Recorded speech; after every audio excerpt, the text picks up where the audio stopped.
Hello. Hello. Hi, everyone. So we are Marcus and Marisha. Well, I'm Marisha, and that's Yeah, I'm Marcus. Markus. We are both body workers and we are exploring different themes throughout the years. And we started to co-create different workshops on it.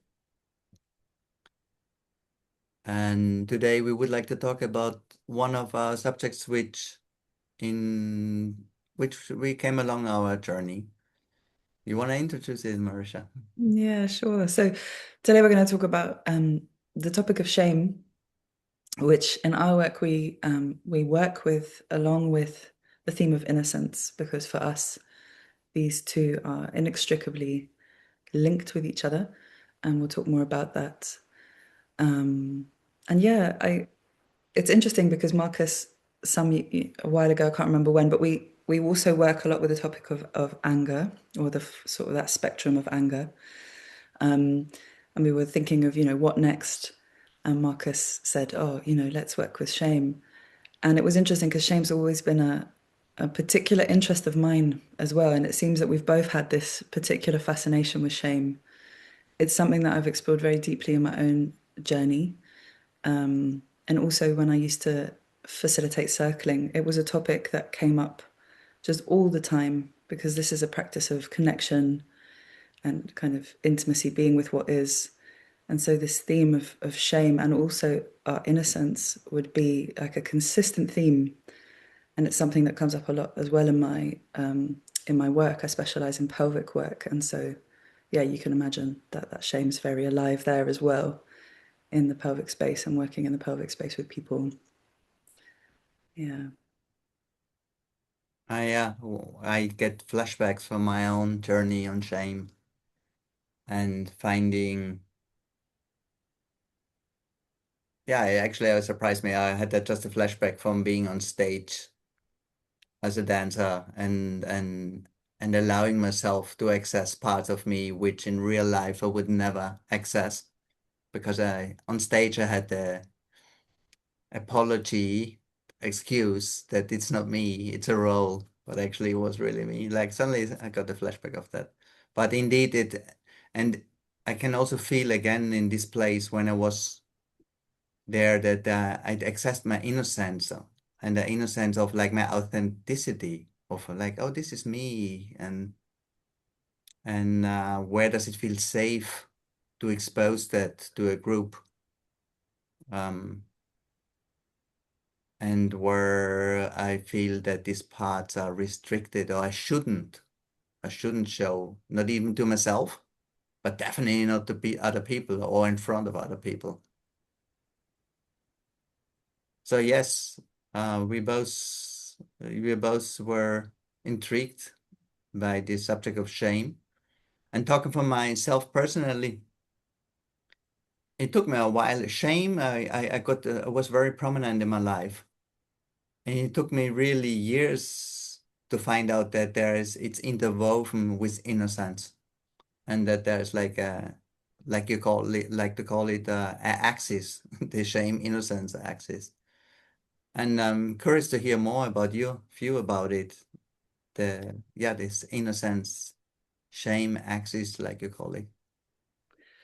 Yeah, I'm also getting a little flashback or a reminder of the first time that I found a first breadcrumb, which was quite some years ago.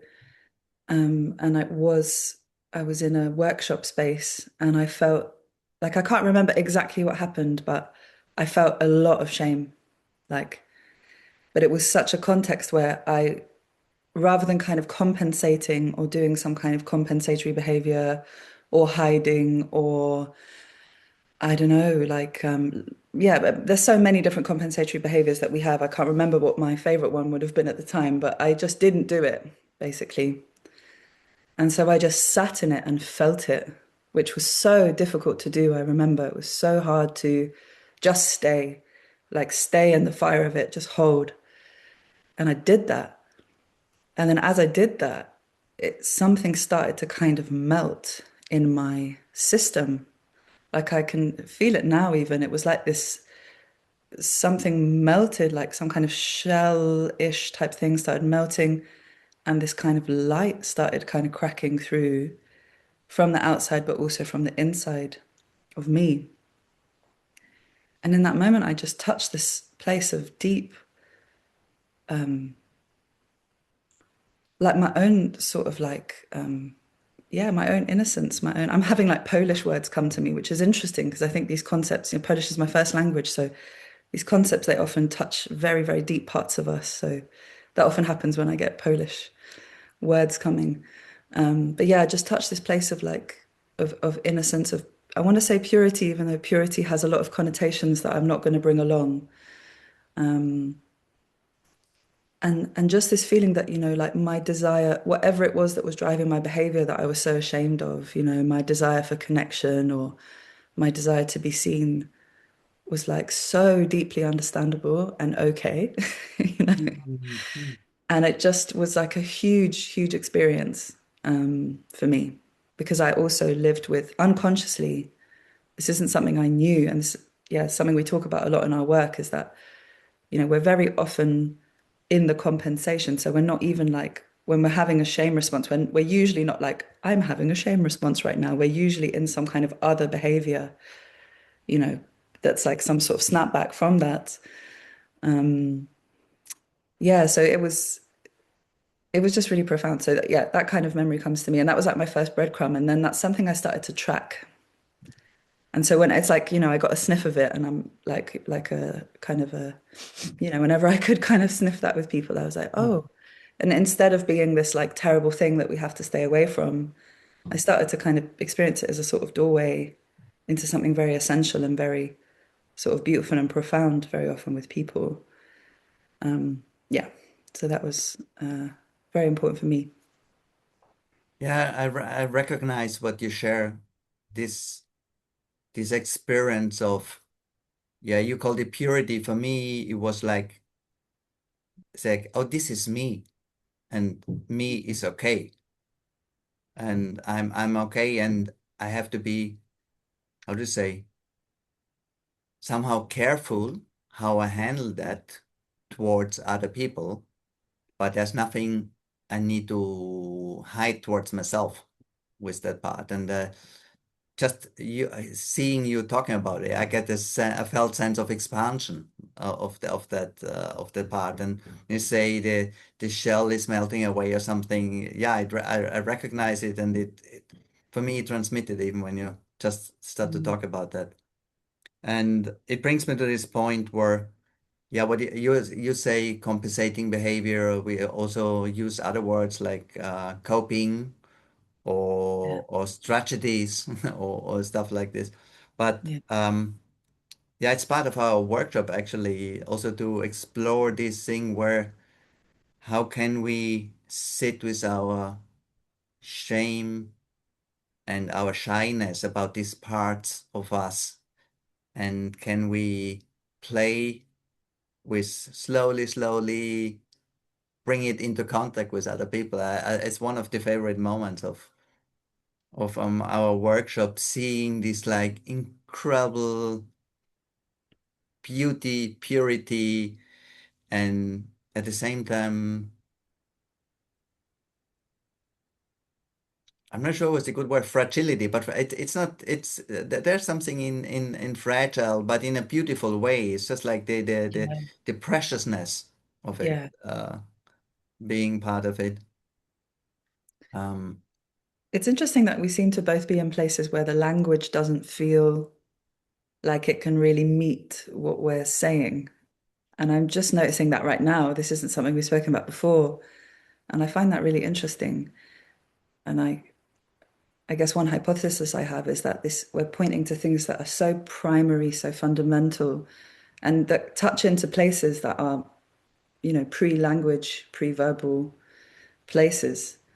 So we're both kind of like, well, it's a bit like this, but it's not really that because that has all these other connotations that I don't really mean. And it's a bit, and so there's like, and I guess this is also the value of doing this work through the body, because of course there's a lot of discourse about shame. and there's a lot of theories about shame or what we need to do with it, but there's something unique about going to that place more directly through the body, where we don't necessarily need to have the right words because we're deeply in the felt sense of it or in that unwinding sense of it, as it's moving through our system or evolving through our system. Yeah. Yeah, I like a lot that and I have the same. Yeah, actually, now tracing what you share, I can feel more that what attracts me so much, what we did on our practices in the workshop. It's this. It's like there's so much things just about finding the experience and getting acquainted with the experience and trying to move on the edge of what they come for. I like trusting, starting to trust that it's okay to feel that part and the sharing and make it feelable, visible to yourself in this just felt sense and not necessarily then trying to talk too much about, but just be with that and be in front of other people. And also, yeah, I like that also there, whereas the part is like, and now it's enough. It's not now, Yeah. but not because I'm ashamed, but because it's like this self-appreciation, where it's like, now I decide to keep it to myself. I learned that aspect in this last year where we are more busy with this thing, like, oh yeah, there's like, oh, this is precious to me, and I have all the rights to keep it to myself. And I have the right to expose it in any speed I want. So there was the more I got more, how do you say, appreciative and healthy quality of when I feel ashamed or when I feel shy or certain things, and how can I be with that without hiding it towards myself. It's like, "Ah, I shouldn't do this." No, it's fully present in me, and therefore I interact in this way with this group. If that makes sense, I don't know. That makes a lot of sense. Also, yeah, definitely feel what you were saying. And again, it has me think back to when we first started exploring this topic and we were like, oh, if we call a workshop Shame and Innocence, are people going to think that we're going to get everyone in a room and just get them to get naked, Because there can be, and I've seen this a lot, the discourse has been in certain contexts like, well, if you want to get rid of your shame, I mean, that's the first thing, get rid of your shame, that we could question that. um, you need to like bust through it. So you need to do the things that you're most scared of and ashamed of, and show the places that you most pe don't want people to see, and then you'll be liberated. That then it will sort of be gone and it won't have power over you.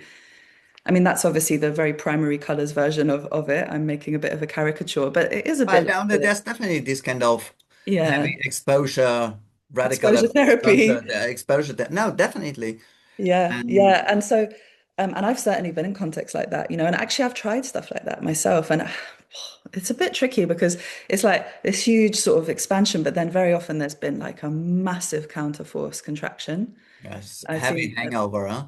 heavy hangover, massive, because the system has gone sort of beyond like what feels containable, and then it's just way too much, and it can actually cause, yeah, I mean, like sort of inner critic attack or whatever other type thing can happen after. I've seen this in many clients. But, we were talking about that, like, are people going to think that we're going to do that? And I think in our first workshop description, we explicitly said no nudity, just to be really clear that that's Yeah, not what we're doing. it's Like, just so yeah, you know, guys, like, yeah. we're not going to ask you to get naked physically, and we'll invite you to get as emotionally naked or not as you want. Because we were talking as well about this. I think you were referring to some research, can't remember exactly, but that this whole idea of like getting naked in front of other people doesn't really actually kind of reduce your shame necessarily at all. Listen, I was a professional dancer, jumping around for 500 people naked and not feeling ashamed, and it didn't bring me. But also there was like, for me, yeah, it's also I probably if I would have slowed down and actually pay attention to my experience Mm, and not being in this performing mode, I might have noted a lot of shame or other stuff, like the exposedness. Mm. So people in that sense, yeah, can cope, get into heavy coping as well in this very moment. So and then again, for some people, the nudity is not the point of where they feel ashamed. But for me, one of the most shameful thing was not my personal nudity, but my, and I feel even hesitant to share that, but that was like me feeling attracted to people Yeah. and them be feeling like repulsed by my attraction or something, and that would be a big shame reaction, like, oh, is it okay that I feel attracted by you? And and does it know, and if they would feel uncomfortable, that would be super shameful to me, like, oh, I made you feel unsafe or uncomfortable because I am appreciative of of your impact on me. So in that sense, and yeah, so I made a lot about around, yeah, there's a lot of my high or historic hiding around this part of, and ask me to stand naked in front of these people, probably I wouldn't have too much of an issue. Yeah. Yeah. And I think there's also a lot of context where, so if that's the, I mean, I can think of some concrete examples where, if, the fear you're describing, it's, yeah, really exposure therapy against that fear. So just go and say that to, 100 people and see if you can sort of get over it. And I do, this is not to say that there isn't wisdom there too, like to meet the things that we have fears and stories about in reality and see, is that really true or not? Or what is the reaction I'm getting actually? Is it my feared reaction? Um, and then at the same time, in terms of our work, like what we've become very interested in is looking at it from a different perspective, if it's okay to speak for us both. Like looking at it from a different perspective, or looking at that exploration from a different perspective. And I think fundamental to that is, and yeah, I want to check, maybe our understanding is different or has evolved over time, but because a lot of the discourse around shame is like, so shame is sort of bad and you don't want to be feeling shame. Like shame isn't good. It's not for you, right? And I can see truth to that, where shame can be a real problem. But one thing that we've been exploring, or hypothesizing, is that shame is actually also an intelligence, and that it has its issues, and it's a super complex topic. That's the other thing, is that we're working with a territory that is massively complex and nuanced and has so many different, individual, cultural, systemic factors. But the thing that we're exploring in this work is that, is there an intelligence to our shame? Is it signaling something important? Is it something we can follow? Is it something we can unwind? Is it something that can bring us closer to ourselves, to our own essence, to our own innocence? So that's the kind of, major hypothesis, I would say, that underlies what we're doing. We don't really know the answer for every person. That's not the point. No, The yeah, I invitation is to would. come and explore it. Yeah. Yeah. No, yeah, I like what you say, and it also refers back to one thing you say before. I think we both have this working hypothesis that whatever the human experience can be, there is intelligence, there's value to it. Otherwise, we wouldn't have it. And you mentioned before this some whatever therapeutic approaches where it's like getting rid of the shame. I think we are much more interested. Can I learn to be with the felt experience of any emotion, and in this case, shame? And are we able to widen our actions, our behaviors away from the compensatory or the coping mechanisms? Can we develop new ways of being with shame internally and externally? I think that's the interesting thing. So what I learned is indeed not I'm still feel shame quite a lot often.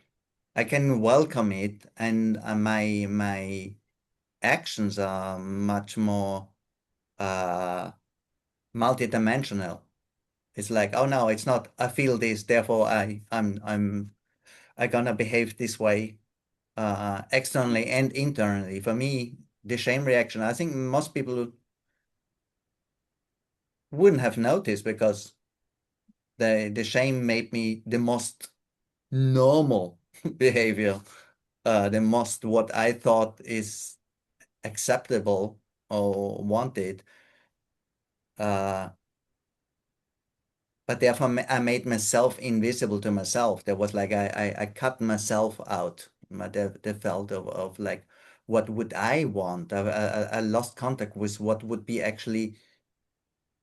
Yeah, I think that's an important part. Like shame coping mechanism has a lot to do with stopping feeling yourself and like an inner freeze and hide response, which goes into outer freeze and outer hide response. And freezing not literally, but very often like behaving exactly, moving exactly the way I think other people expect me to do.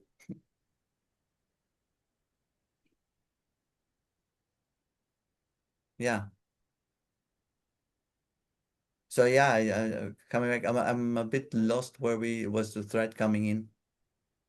Ah, We were yeah, talking it's about, not about overcoming shame. It's not. It's about not getting rid of shame, but learning different approaches from moment to moment. Different situations have different outcomes. When we learn to be with shame, more like oh hey, welcome shame. What do you want to tell me about this moment, rather than freeze and hide. yeah, and I love what you're saying, and I think it has me think about, the workshop itself and how it's structured. And a lot of the work we're doing is we're again hypothesizing that through a sort of bottom up approach to these things, bottom up meaning sort of like from the body or from movement, from trying something, not always from like sort of getting it, understanding, oh, this is why I do this, or this is what I should do. Like some of that's important, always, but we're Yeah. kind of Simple. exploring a different, yeah, yeah, well, for everyone, not just for you, but yeah, especially for you. But we're kind of, positing like, okay, what if we try some things through the body, right? Because we also can have very sort of rigid ideas about ourselves or what's possible for us or what kind of person we are and what we deserve and what we don't and blah blah blah. We can have those ideas can become quite reified and quite solid.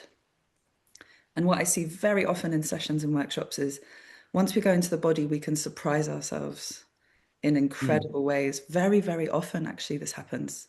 Maybe every session or almost every session, I see this in some way. And it's like there's a kind of constant learning about ourselves. Who am I now? What's happening now? And so in the workshop, we're really exploring a bottom up exploration around these topics through, yeah, I wonder if you have something to say about that. Yeah. Yeah, yeah. No, I mean the first, yeah, I agree to this, and I was laughing in between because I love systems and Yeah. patterns and mappings and whatever. Yeah. And actually, a lot through you, I really learned more to like, yeah, but all the theorizing only makes sense once we can bring it down to a felt experience. And I think our experience is a lot, our workshop is a lot about this, what you call bottom up. For me, it's like, yeah, try out this thing and start to pay attention how the experience is. And from there, then intellectual context makes much more sense. It's like a embodied understanding rather than or intermingled with intellectual understanding. Um,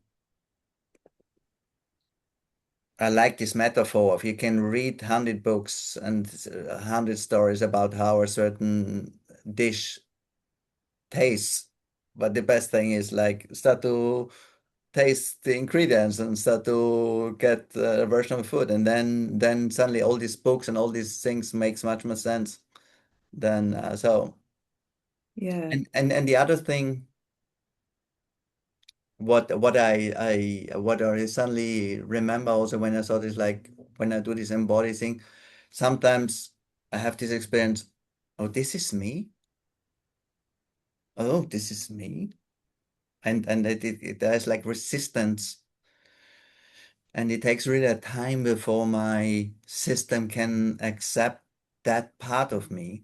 Mm. And eventually it feels like, oh yeah, there's a new freedom. And other times, and I remember some participants of the last workshop really saying it's like, oh, it feels like coming home. It's like, oh, fine. Oh, oh, yes. Oh, this is me. And I knew it all the time. But for whatever happened in my life, I didn't allow myself to go there.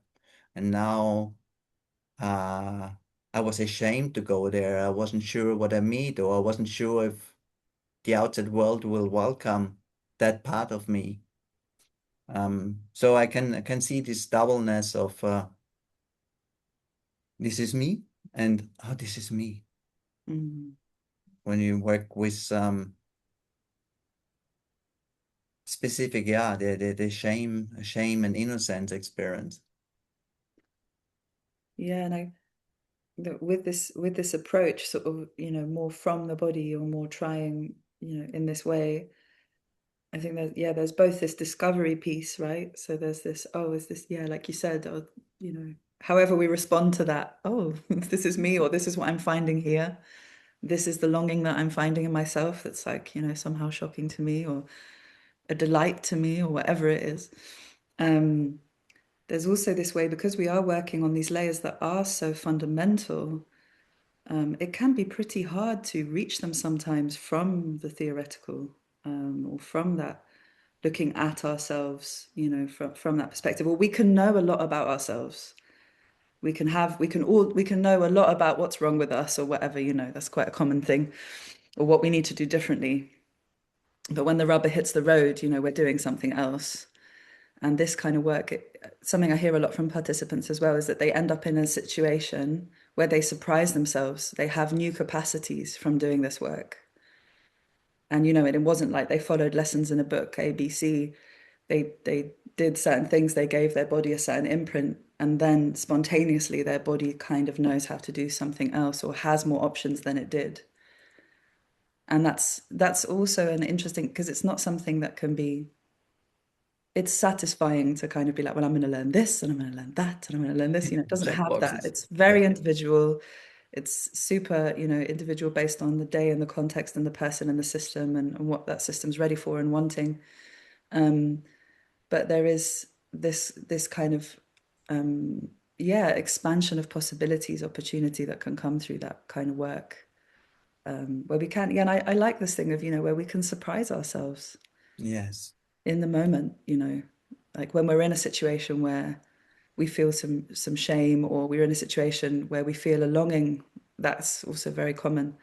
We feel like we want something, but then, usually we would have shut down that, like, that's not okay. We kind of maybe go towards allowing more of that wanting, allowing more of that desire, like, oh, I want to go and talk to that person, or I want to ask for this thing, or whatever it is. What I notice hearing with you, and I just started to trace that more, is the incredible tenderness you bring around shame. Mm. And it was also you who brought this word in as a subtitle, as the first thing. And for me, yeah, actually, I feel, yeah, there's a kind of even a certain pride that how we like this, instead of this like hard confronting, I need to get over the shame and whatever, this kind of energy, but meeting it with this softness and readiness. A lot this word comes up now, readiness for, oh yeah, what is there to be revealed, and what kind of styles can we reveal it, and actually learned a lot from you. I want to give you this on this in this way of bringing in this quality, Mm. and from there coming freedom. It's not this freedom approach, Yeah, which I'm for some reasons I have more this like association. Or in the past I had more this association that they like the fighting quality, and there's value to that. yeah, yeah, However, for me, meeting shame in a softness, and not in a like, oh, you have to over take care of that. It's not that like there's a version for me in that quality, but it's like just like welcoming. Hello, shame. Uh, yeah. I'm hearing and feeling in what you're saying, a sort of deep respect. So it's like, yeah, we don't need to push through it and we don't need to coddle it and sort of make a big dance around it. We can just meet it yes, with yes, respect, and meet that person with respect, also their no, because that's as much worthy of respect as their opening. And so I really get that sense of like that deep honoring, as you're talking, that feels like it makes the ground for that. Yeah, like that subtitle, the tenderness, freedom, and connection, or whatever way around those words go. yeah, Um, because it is that very essential place that we're sort of pointing to, that, that this is me place. Um, and yeah, it is worthy of respect. yeah, Um, and it connects me to already like this multitude of things where one of the usual shame responses or the usual compensation like patterns what we talked is coping or compensatory is that shame has this often accompanied with a strong sense of exclusion. I need to exclude myself for the group, or if I don't follow the shame response, then I will be excluded by the group. This kind of dilemma, me versus group coherence, group acceptance, and this exploration that I can be myself, be with my innocence, be with my vulnerability in front of a group. And not necessarily, I don't think it's like, oh, everybody will always accept something, but we can be with the discomfort of not necessarily meeting group expectations or group standards, yeah, um, and not go and still being in connection. I'm really, especially in these times where things are polarizing and there's so many groups saying, yeah, we are right and the other ones are wrong, and therefore you need to change. And I personally have my political stances, which I think are more probably on the left side than on the right side, or most people. But I have critiques on both sides. It's like it's so much right there. Like I'm right and you are wrong on why you don't see that you are wrong. And exploring that part, like how can I be with myself and can I meet you and you being different and having different things, and how can we find connection without uh needing the other person to change, mm, whilst I'm still completely in line with my own set of values or with my own authenticity. Um, and I mean, this sounds quite systemic as I can only see for myself that I'm really exploring my own connection in my direct environment. I think that's the place of influence I have. Otherwise, I will get drowned into um how to say disempowerment somehow, because yeah, the world is so big and whatever. But there's something very concrete for me. Oh, this is me. Can I meet you and let's explore these things where shame can be a part of our experience. yeah. It's so significant. What you're saying to me, like, because I notice that often where things shut down fast when shame is involved. That cannot be felt. That's it can have so many expressions like attack, even very common, or Mm. withdrawal, or whatever. But so having the capacity to sit with our own shame, or even the feeling of being shamed, that's really, I mean, that's a not saying that's easy. I think that's deeply challenging and takes a lot of capacity. Um, but it's really profound if we can do that, because Mm. if we don't start to identify with that so quickly, we can actually see maybe see what's under that other person's words or experience or even beliefs. Um, and again, this is, it's edgy. It's edgy stuff in these times to be doing such a thing, but I think it's very important right now. Um, and our own capacity is often what dictates whether or not we can be in that conversation. And our capacity changes day to day. If you've slept Yeah. really badly and your kids kept you up all night or whatever, you're going to have lower capacity. And also to have compassion for that is not about becoming sort of these superhumans or something, but I think working towards having more capacity to be able to meet a fuller range of the human experience and of people's experience is, yeah, seems a worthy task. Yeah, I just have this like image of the meta shaming. Like, oh, I didn't have my full capacity today. Yeah, exactly, And I'm exactly. I was saying, like, but just in like, case anyone's doing that, let me just. don't shame yourself for not being 100% all the time, you know? But what you say is very important, because this movement towards I should be different is so fast and so everywhere. Like it can come in, like, so even in that little thing where we're trying to unpack this conversation, it's easy to somehow a different kind of scaffolding can be created where it's like, oh well, this is the right way to be actually. Very subtly, this is very subtle stuff we're talking about, but that's such an interesting thing to become aware of. Like, oh, we have this thing. And what is that? What is that lens that we seem to have, many of us built in, or it's very cultural.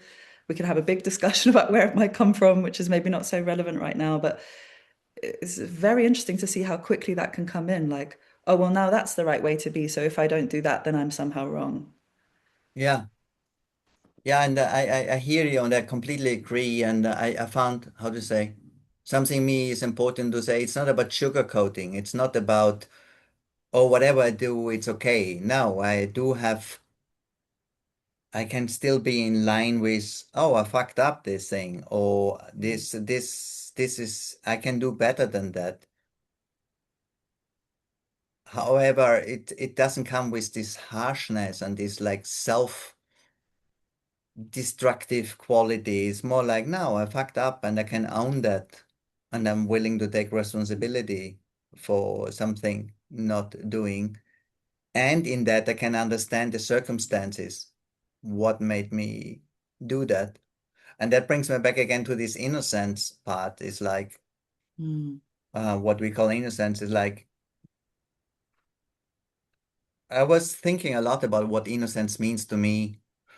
And we found in our wording, we tried to find a word that's like this, what we call the naive innocence, is this innocence, which in German you have a word is called unbefangen, and it means you literally means uh, you're not attached yet to anything. You don't have any idea what could happen. So you're just like, oh, I go into it and I have no idea what's gonna happen.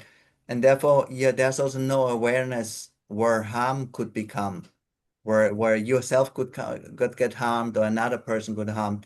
mm, And and there's a certain beauty to that. And I think there is over idealism of this kind of innocence because it's a not knowing way of meeting. And for me, the interesting journey is how can I connect to this Unbefangenheit, to this non-attachment, whilst I'm still aware that things can go wrong, that I could get harmed or another person can be harmed, but I have trust in my capacities and my agency that when I meet this very moment where I get harmed out of it, then I will do appropriate actions to prevent the harm.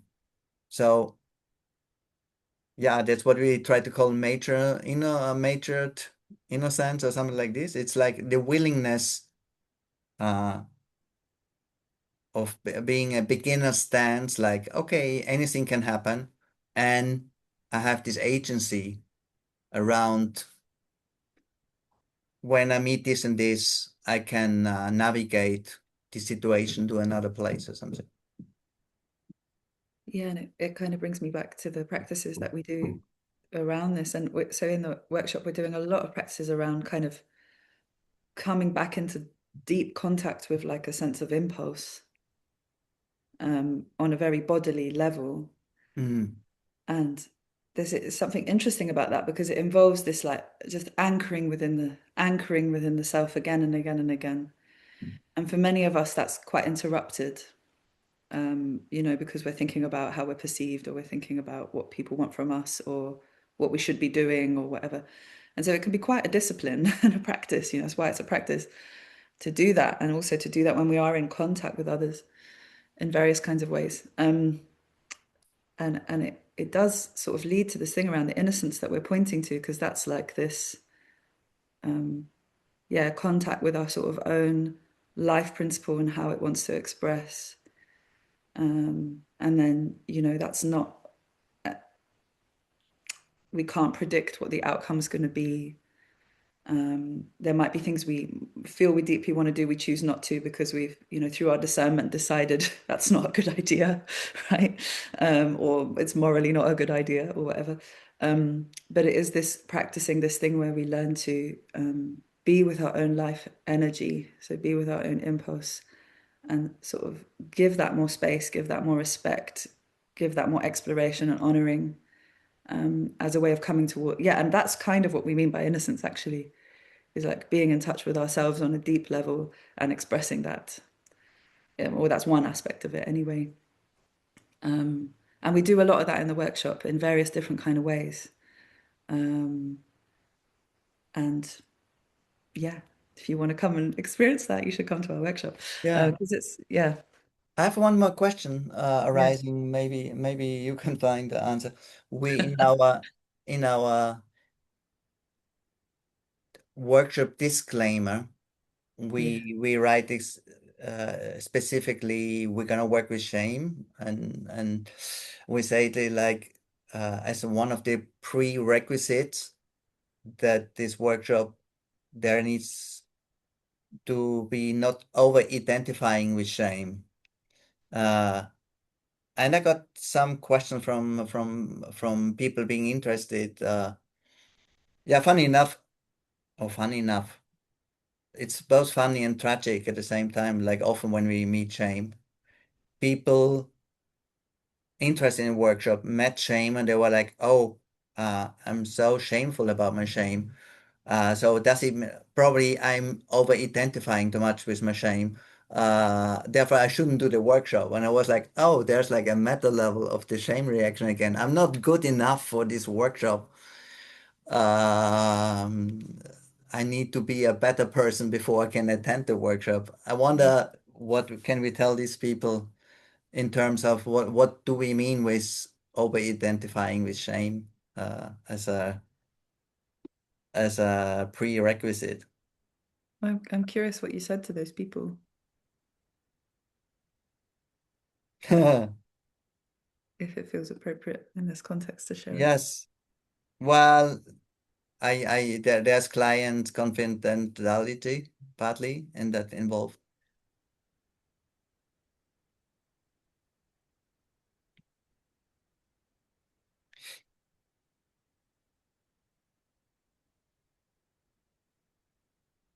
Yeah, I tried to explain them what I just explained now, that whether this question comes from a shame reaction already, and if they are aware of that part.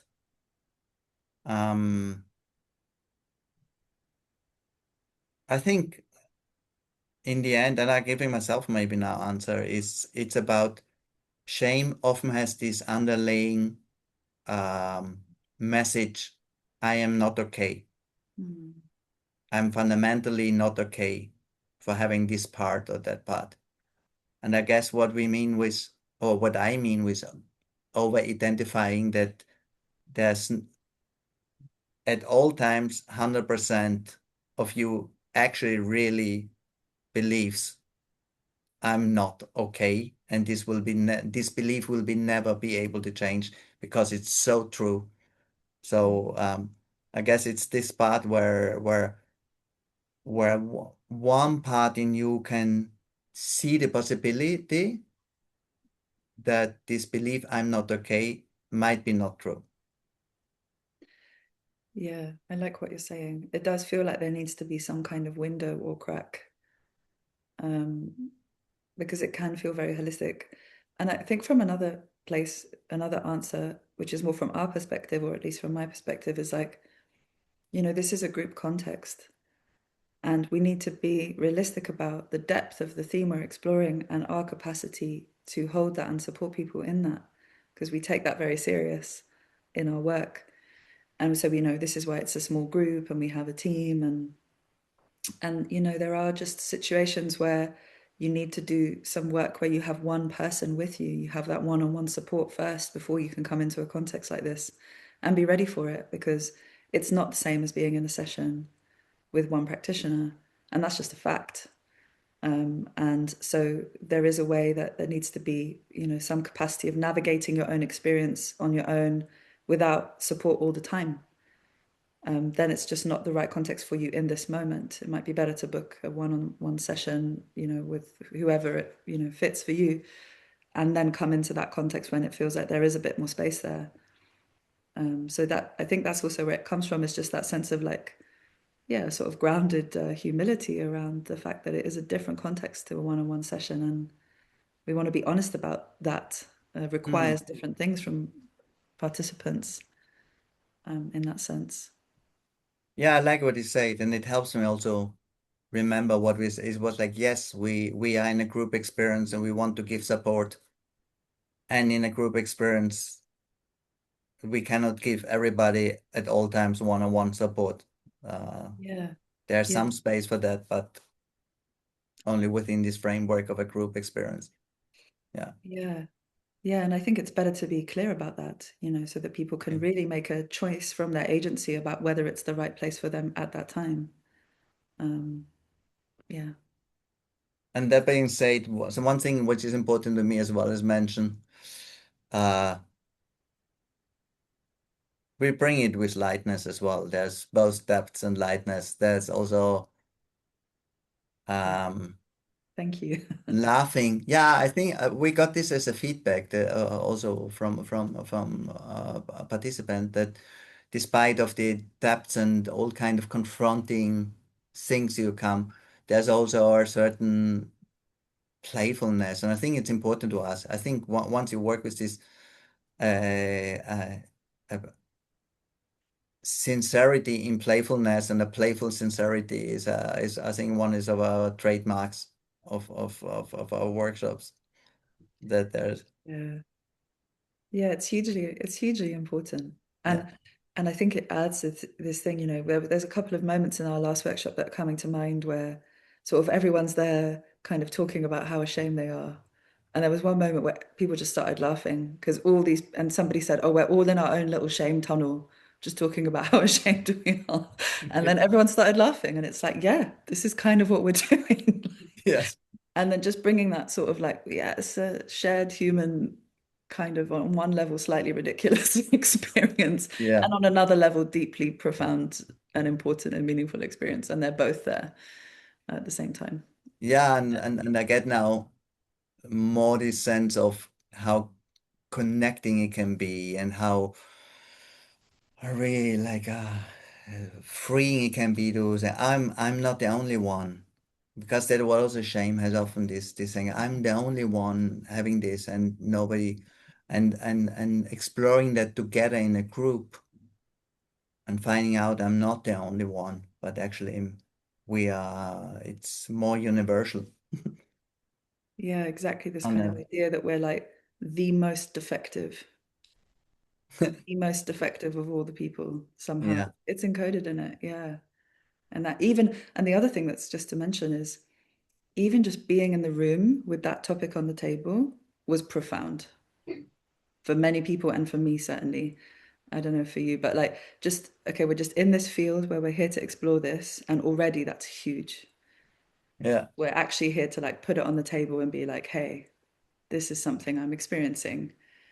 Um, and Yeah. yeah, there was a lot of, there was a full range of experiences in that workshop. There was a I lot mean, of I play. have to also think Yeah, about our little taster version in the in the summer festival, at yeah. the festival where there were, I don't know, 55 people suddenly showing up to our workshop, and Yeah. and we having a little 3 hour excerpt of it, and then like within 15 minutes, people were engaging as a group, individually and as a group, exploring these themes and the kind of field and the kind of integration slash healing happening even in this kind of uh, space of the festival.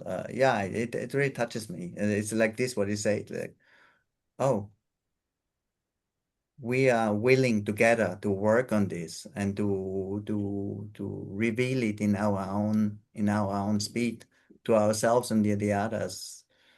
Yeah, that was something really beautiful. This Yeah, I remember that humanity. too. Being shocked, we had to move rooms because we had a too small room. Yeah. And then the other thing as well is like how quickly that energy sort of wanted to move in a way. Obviously, that's personifying it a bit, but there was this sense that it was like sort of just right there, and it was just there was something that wanted to Transform and move. move. Yeah. Yeah, like it was really with that amount of people in that small room in that context, it was pretty like whoa. It was potent. Yeah, yeah. Well, thank Anything you. else? Oh, yeah, a lot of things, and at the same time, it feels like, Maybe we need a part two actually, because I feel like there's so many things we didn't even yeah, say, but we can do that another time. yeah, Yeah, yeah. Maybe we indeed. I think it's worth to explore more of that in analysis. Um, and I think, as I said, in between, better to have the experience than just listening our thing. So, that is also very true. if Yeah. you feel somehow attracted or ill, please feel free to post something to us, send us a message, any questions you have. Um, yeah, we are curious. And Yeah. any suggestions, any critics, also very welcome. We are willing to learn more about that as well. Yeah. Yeah. Absolutely. Thank you, Marisha. Thank you, Marcus. Thanks, everyone.